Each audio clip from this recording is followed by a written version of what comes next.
a Bramble Jam podcast. Hi, I'm Bran, and I guess I'm slowly being convinced of the magic of classic Christmas movies. I'm Alonzo, and I'm your sommelier of classic Christmas movies, and this is the Deck of my podcast.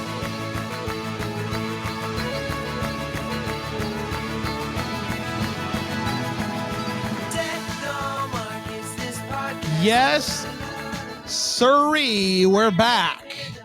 Indeed. Week 15, if my math is correct. Wow. Can you believe that? It does fly by. It does fly by. How you doing, buddy? You doing good? I'm doing excellent. Yeah.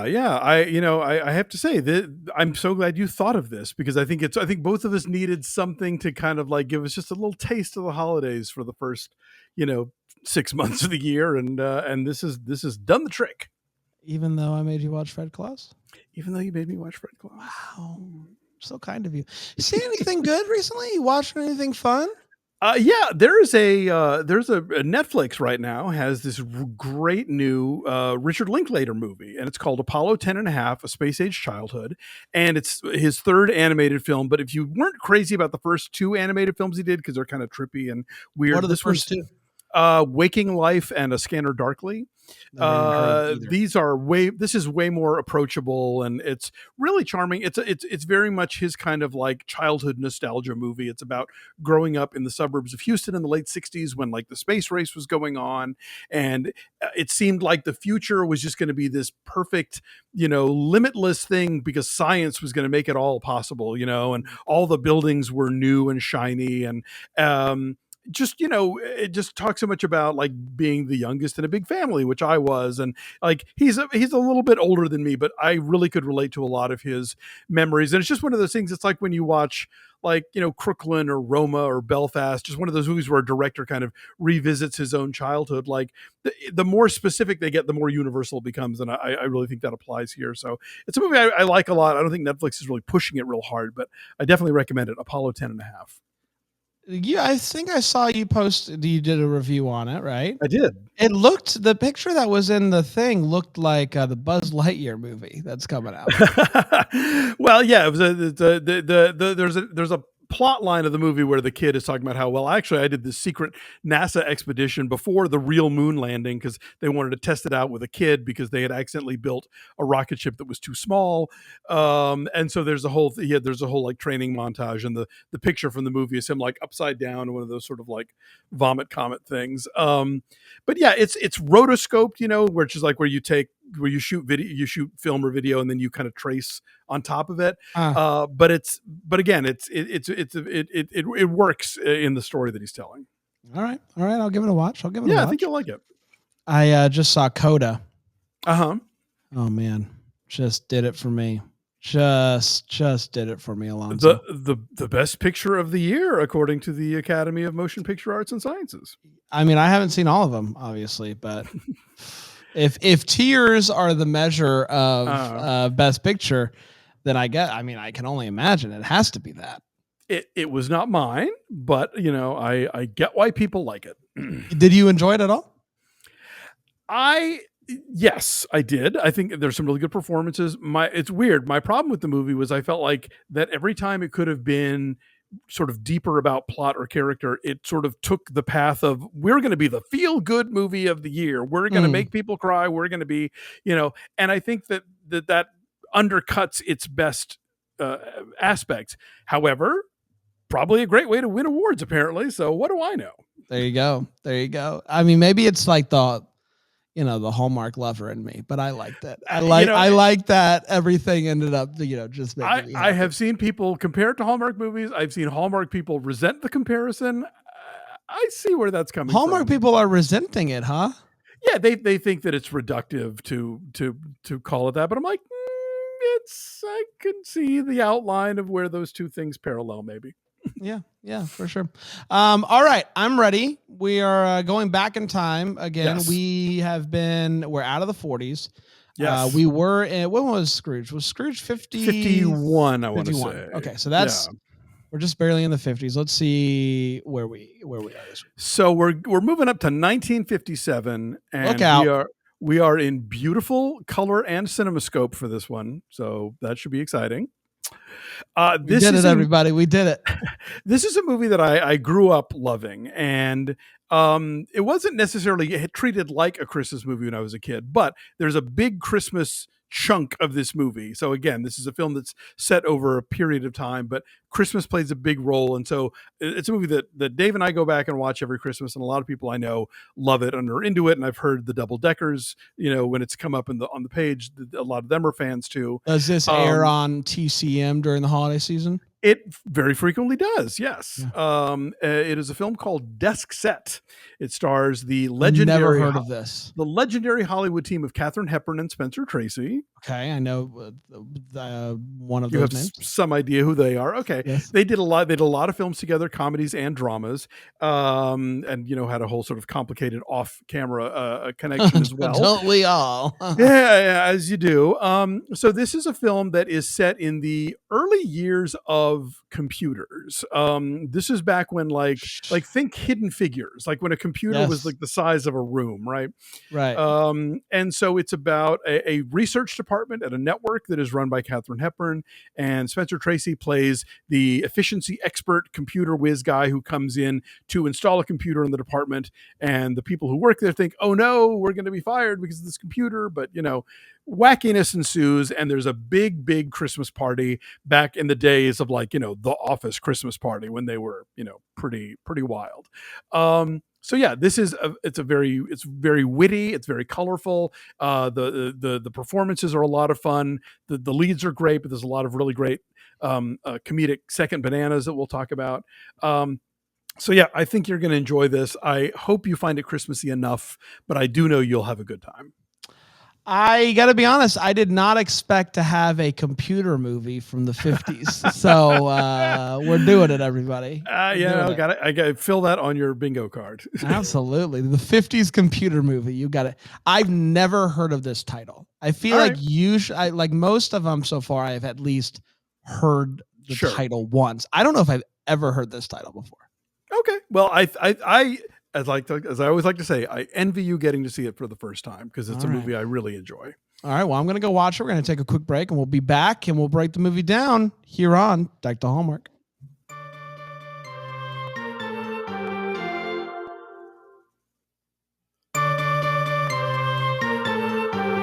And we're back. We're talking Desk Set. Yeah? Yes, we are. I second guessed myself because I got it wrong right before I played that little jingle. And then I was like, what was the wrong way and what's the right way? But I got it because I'm a pro and everyone knows that. We get there eventually. It's fine. Alonzo, I'm very excited to break this down with you. Yes. I just got done watching it literally like an hour ago. Okay. I mean, 30. I watched it in the break. Right. Yes. You guys ago. Yeah. You guys know how it goes. But I'll let you do a synopsis for everybody who maybe didn't get a chance to watch it this week, and maybe this is how they want to consume it. Desk Set opened in U.S. theaters on May 15th, 1957, and it went a little something like this. Richard Sumner is a methods engineer, but what that really means is that he is one of the first computer inventors. He has created a 1950s room-sized computer called Emerac. He's been brought in to a TV network that happens to be located at 30 Rock, but is not NBC, to come in and install this device in the research department, which is run by Bunny Watson. They answer all the questions at the network. They tell people about, everything from sports scores to, poisons that can't be traced. Richard spends a lot of time there hanging out with Bunny and the three other women who make up the department. Clearly, the two of them are hitting it off, but she is still waiting for a proposal from a network VP that she runs around with. But he's got cold feet. Comes to Christmas time, and it's time for a holiday party, and it's the 50s, which means everybody is drunk before 10 a.m. And there's dancing and there's music, there's bongo drums. It's looking like maybe Richard's going to finally make his move on Bunny, and then they find out that no, Emmerich is coming into the research department. And Ah, everybody thinks, oh, great, we're sunk. We're going to lose our jobs to this electronic brain that's coming in. But as it turns out, no. The Emmerich is just there to help out. He had to keep why he was there a secret all along because it's a very gossipy office building, and there's a grapevine where people are constantly calling each other and telling each other stuff, and they didn't want the stock to go up. So everything works out okay. Richard and Bunny are going to be a thing. Emmerich is going to be the third branch of their love triangle because that's just how it is. And that, my friends, was Desk Set. fantastic. I feel like I just watched it all over again. Let's break it down. Let's share hot takes, how we felt about the movie. Alonzo, I'll start with you. I do want to know when you saw it for the first time, but then also what you think about it. I was a little kid. This is one of those movies that came on television a lot when I was a kid. And so for years, I saw it not only like broken up with commercials, but this is a CinemaScope movie. And it is very much using the anamorphic frame. There's a lot of split screen where people are talking on the phone to each other. Mhm. And back in the day, before, there was such a thing as letterboxing and whatnot, they would just sort of what they call pan and scan. So like if there were two people talking on the phone, they would pan over to one of them and then they pan over to the other one, and Right. you'd see maybe somebody's hand coming in on the side. It was always very clunky. So getting to see it the way it's supposed to be was a real treat. Anyway, it's a movie I've loved since childhood. It's very witty. It is written by, I don't know if you noticed this, Nora Ephron's parents. Oh. Henry and Phoebe Ephron were the writers of this movie, and so Nora Ephron is a second generation Hollywood. And yeah, so it's just obviously Spencer Tracy and Katharine Hepburn, one of the screen's great couples. This is one of like 9 films I think they did together.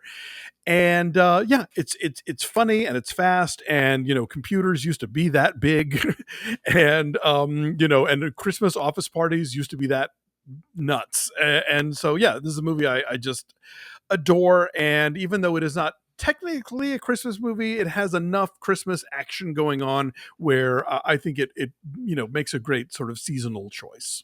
I mean, the Christmas party is like half the movie, so yeah, exactly. It's a good chunk.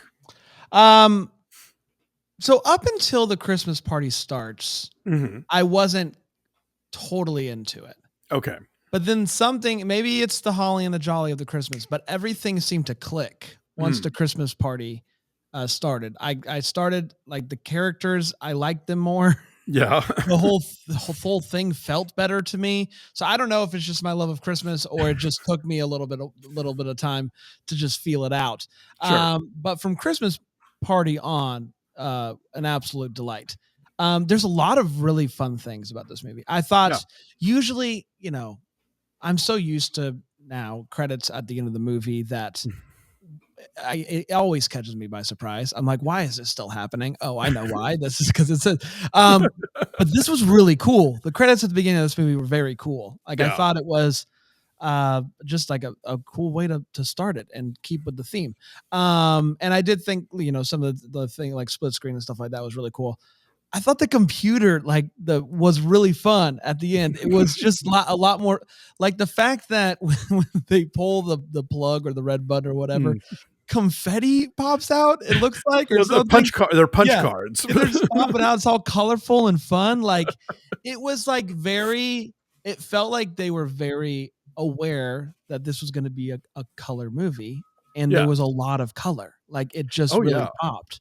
Like I thought it was really beautiful. Like the Christmas tree was beautiful, the Christmas decorations were beautiful, but also the set pieces themselves that the movie was revolving around were really beautiful.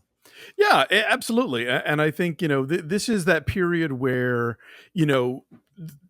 one of the things about CinemaScope was like, you're not going to get this on your black and white TV at home, and that's what like movies were really afraid. They were losing their audience to television. And so they were going out of their way to like, widescreen and color, like just rich color. And So yeah, just like the outfits at the Christmas party. I mean, like there's some reds in there that are just not found in nature that are great.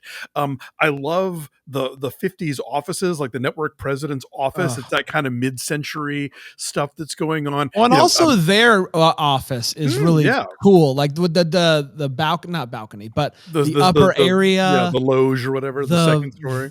Like the gold with the numbers and the letters on it, like it just looks so cool. Hepburn's apartment is very, mod. So yeah, there's a lot to look at. And I just, I like that scene of the two of them where he's giving her the quiz on the roof in the winter is hilarious. Like that is, it's so well written, and there's such a great give and take with them. Like that's a scene that I quote all the time. And the callback towards the end is really good too, where she asks him the question, and the party was really fun. I don't think this has to hold the record for the most champagne pops in a movie. Like they just kept popping. Yeah, there's a lot. It was a lot of pops. But all I was thinking about is there's a scene where they start in the main area and go into her office. Yeah. And I'm fairly certain it's all one shot. And out in the open, she pours a glass of champagne. She pops it, pours a glass, drinks it, goes into her office, pops another bottle of champagne, pours that and it's a glass so you can see it. Yeah. And all I'm thinking is this must have been such a pain to have to reshoot. Oh, continuity wise, because you have to get new bottles of champagne to pop. Yeah, like it was just fun to see like these things that I just thought were really cool. And the way that like sort of booze culture of the 1950s, I would totally believe that you could probably buy a pink fluffy bunny that you unzip the back and there's a bottle of champagne in it. Like that would just be a thing that you could get at the liquor store. Yeah, all I kept thinking is this is an HR nightmare. This whole party is a nightmare. No question. Yeah, that we passed this way but once. The Christmas parties will never ever be like that again. Did I understand correctly that her friend, did she essentially like seduce the guy's boss to give that guy a raise so that he would finally, or a promotion so that he would finally propose to her friend? Are you tracking? Like the guy got a promotion at the Christmas party. Right. And the way that she finds out is that she gets a call from her friend who's with the head honcho. And no. I know what you're talking about. Yeah. Mike Cutler. That's the Gig Young character. No, what happens is the secretary of the president, it just has some random dude. She's sitting on some random dude's lap, like some guy from legal or accounting or whatever, and is informing her, "Hey, this just happened, and he's on his way down to tell you." So again, that's the whole grapevine thing. I thought that guy was like the head honcho at the business. No. And she's like, "I finally got I worked my magic. Your guy got a promotion." No. She just had the tea. She had the news early is all. Yeah, that's funny. But yeah, I thought the movie was a delight. And I think rewatching it, I would really enjoy the whole thing. I think it just took me a little while to. And again, it's one of those 1950s movies that is weirdly dated in certain ways in terms of like the computer itself is gigantic and the standards of what behavior at a Christmas party, but it's also kind of a cool movie where you have like Hepburn and Tracy, who were very established at that point. Joan Blondell had been, who plays Peg. She'd been around since like the 30s. She was like a big star of like early talkie musicals like Gold Diggers of 1933 and like this very accomplished, comedian and singer and dancer. But then like you have Dina Merrill, and it's her first movie, who plays Sylvia, the tall blonde. And so she's just getting her career started, and she actually becomes like a major presence in the 50s and 60s in film and TV. So it's kind of cool when you see that kind of mix of folks in a movie. And just the whole thing with Smithers. Every time Smithers shows up talking about personnel files and the whole thing with his terrible mother-in-law and the car and the pouring rain, like, I don't know. There's a lot of set pieces in this movie that make me laugh. I still am. was this a thing? People like, so can people, was there a line that people could literally just call and get any information? Like it was Well, Google before well, Google? yeah, exactly. They are Google before Google. Well, this is within the company. Like they So work at a that line TV was network. only for people in the company. It wasn't. Exactly. It So wasn't why just yeah, it wasn't like the public. Although the public library, I think, it does have a thing where you can call and ask those kind of questions. But these are for people who are like somebody in the news department needs to know blah blah blah, or somebody who's writing a show about Eskimos or whatever, and they need this information from But from who that. was calling and asking to read the night before Christmas? Well, that was just drunk people in the building. It was just I was like, other employees who were they were popping their own champagne bottles on their own floor. hey, wouldn't it be nice to just be read to right now? I'll call the research department. They'll do it. Don't worry. They'll do it. The whole thing at the end where the computer is spitting out the curfew shall not ring tonight poem, and Katharine Hepburn is just like giving it the most sort of hammy